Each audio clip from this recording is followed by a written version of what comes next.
So guys, I can't tell you how good it feels to have seen such an authentic, scary movie that doesn't just provide you jump scare after jump scare. If you're wondering, the film I just watched was The Babadook.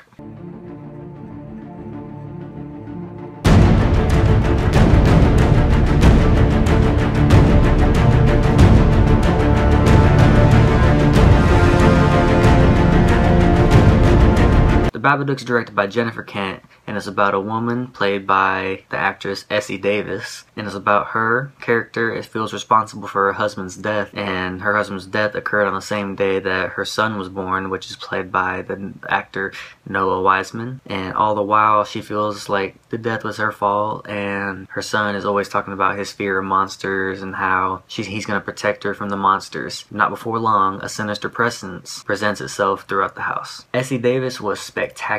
She gave such a great role. She was perfectly casted. She had such a great ability to show that she was authentically scared throughout the film. Throughout the film, she always keeps the audience on her side, no matter what horrible thing she does. And it's pretty shocking that her ability to act keeps audience always rooting for her or feeling sorry for her, even though she's committing these such horrible deeds. And Noah Wiseman plays her son in the movie. He's like some 6-year-old kid, and he amazed me with his ability to act. I always hate children actors or actresses, but Noah Wiseman was spectacular. His love for his mom is what drove him to do everything he did in the film. And that's another thing about Essie Davis. Both of them together had just this such powerful love, and that's really what drives them through this film. And like I said, Jennifer Kent also wrote the screenplay for this film, and she wrote this film perfectly. But Kent keeps you so ambiguous throughout the film. You never know what's going to happen next. It's very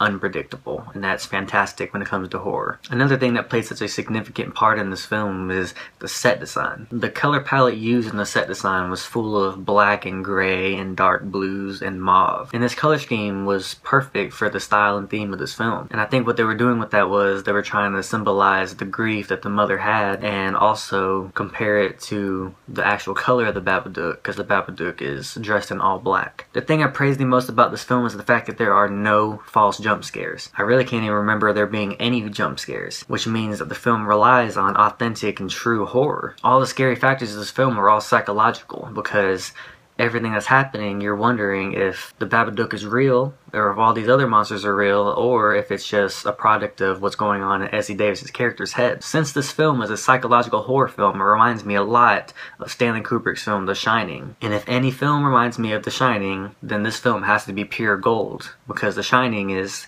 a very hard movie to top. I don't think any horror film has ever topped The Shining, but if it reaches the top with The Shining, I don't know what else you can expect from a horror film, or even the horror genre. The only fault I can pick out of this film is the sister to Essie Davis' character. It seems like in the screenplay she was wrote to have such a big part and play a big role in the film and have such a big impact on what's going on, but really you end up just forgetting about her and she's not there anymore. She doesn't matter. And another thing I love about this film is the musical score. There's parts in this film where Essie Davis' character is doing something so simple and the music is building up so suspensefully, and you're expecting something crazy to happen.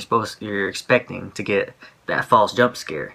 And again, you don't get any false jump scares. So what will happen is she'll do something and the music will just cut off instantly. And as soon as the music cuts off, you just have this sense of relief. You're like, oh man, good. I was so scared. So guys, after watching The Babadook, I'm going to give this film an A. It's driven by 2 great performances by 2 Australian actors. The screenplay written by Jennifer Kent is written near perfect. If I looked at the set design before the film ever came out or even started filming, I would think this is gold. And again, the musical score was fantastic, and I don't think it could have been used in any movie or by any other director any better than it was. So guys, if you've seen The Babadook, comment below and let me know what you thought about it. And if you haven't, check it out. I highly suggest it if you're a fan of horror. And if you guys like this video, like it, comment on it, subscribe to my channel, keep coming back for more videos, guys. I'll see you guys later.